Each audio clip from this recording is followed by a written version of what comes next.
আরে কাকিমা, বাইরে দাঁড়িয়ে আছেন যে? এখন তো আপনাদের বিশাল ব্যাপার, বৌমা সরকারি চাকরি পেয়েছে।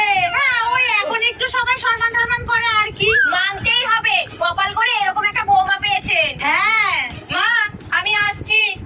আর হ্যাঁ, উঠোনটা একটু ঝাড় দিয়ে রাখবেন। বাহ, বৌমা চাকরি পেয়ে আপনাকে তো দেখছি চাকরি দিয়ে দিয়েছে। এই যে বাসন মাজা হয়ে গেল, আমার বাসি জামা কাপড়গুলো ধুয়ে রাখো তো। আরে স্যারের তো ডিউটি শুরু হয়ে গেছে দেখছি। ভালো ভালো, চালিয়ে যান স্যার। কি আর বলবো বৌমা, আগেই মনে হয় ভালো ছিলাম। আরে তোমরা এখানে বসে আড্ডা দিচ্ছ?